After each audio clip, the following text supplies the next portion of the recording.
Hello friends, welcome. Les amis, je vais vous proposer une vidéo. Vous allez me dire exactement si vous avez compris quelque chose. C'est de l'amalgame à l'amalgame, la confusion totale et l'infographie.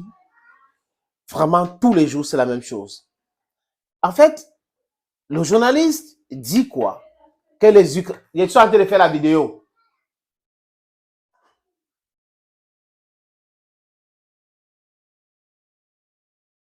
Les Ukrainiens disent quoi, les amis?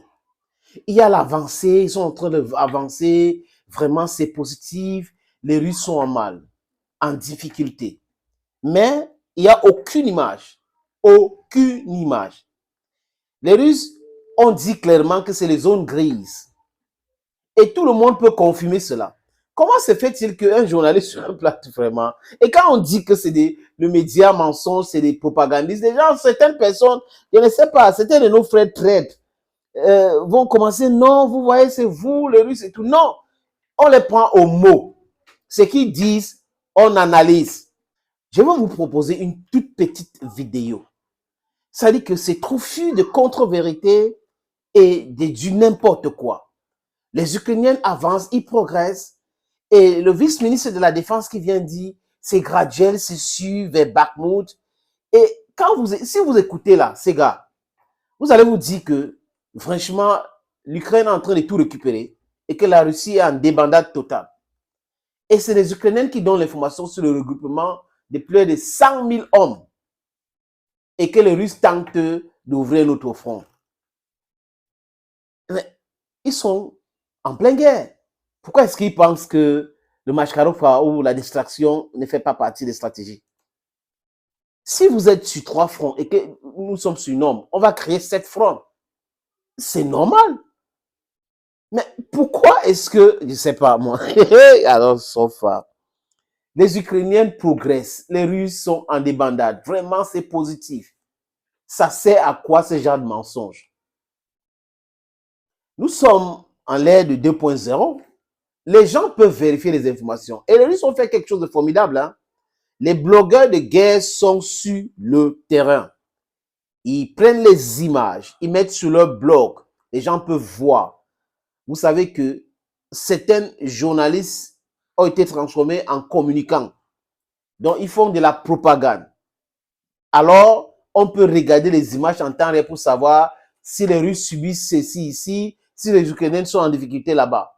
Si on n'avait pas ces blogueurs, si on n'avait pas ces influenceurs qui sont sur le terrain aujourd'hui, ils devraient continuer à mentir qu'on n'a pas détruit les chars Léopard. Parce que la guerre de la communication est aussi très importante en temps de guerre, en temps de crise.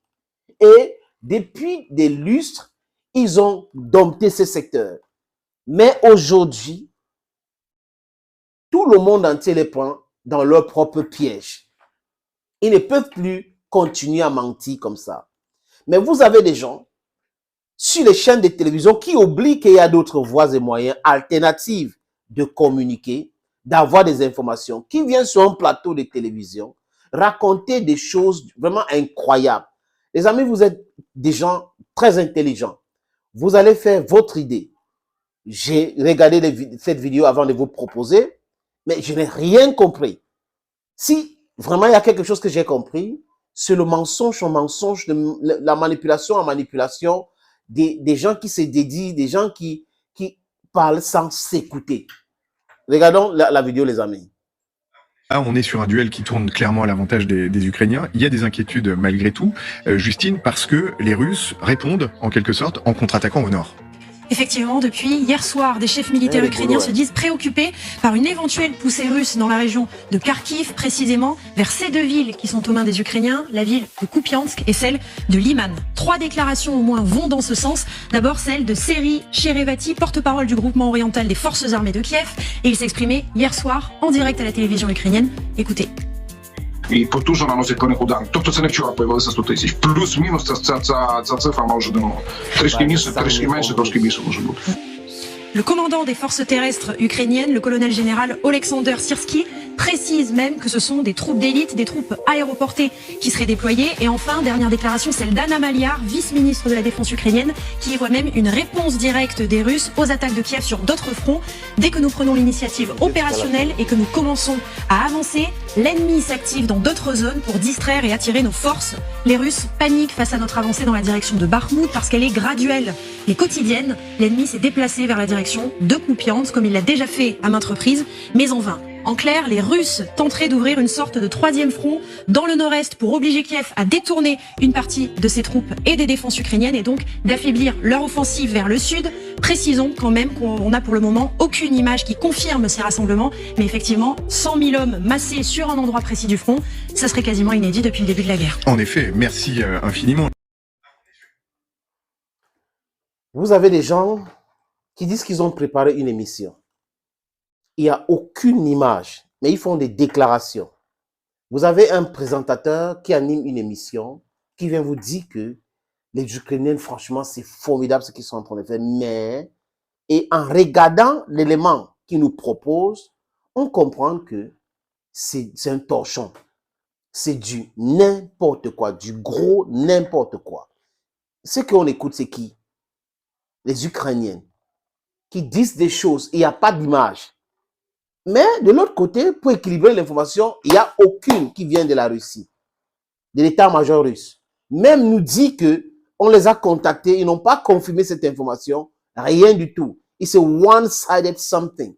And if you communicate one-sided, you are not a professional, but you are a propagandist, you are a communicator, you are taking side. So these people are not journalists, they are propaganda agents of the West that are working on a TV channel. That is exactly what it looks like. That is exactly these people. Listen to their pronouncement. Professional media will tell you from the Russian side, they say that is the wrong information. The Russians said this, and the Ukrainians are saying that. But they will come with some, I don't know, they saw something stupid. They come in, and then they blow hot air, and then they think they are saying something. That is just blowing hot air. And the whole wide world knows so well that these people are manipulators, these people are liars, ce sont des mythomanes, les amis, ce sont des mythomanes. Et ils vont dire ça, qu'ils ont fait une émission, qui est une émission vraiment un travail journalistique. Rien de tout ça, rien de tout ça. Sauf si je me trompe, hein. On peut avoir des professionnels de la profession qui vont venir nous dire si vraiment c'est comme ça qu'on doit traiter l'information. Mais ça, c'est une communication. Faites des bandes annonces tous les jours pour nous dire que c'est comme ça, c'est ceci, c'est cela. Et c'est incroyable.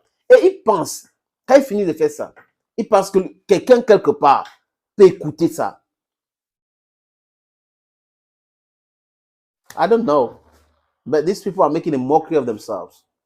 You know, they are making a mockery of themselves. Thank you so very much, friends. Let's take the appointment very soon on this same platform. From us to you, bye-bye.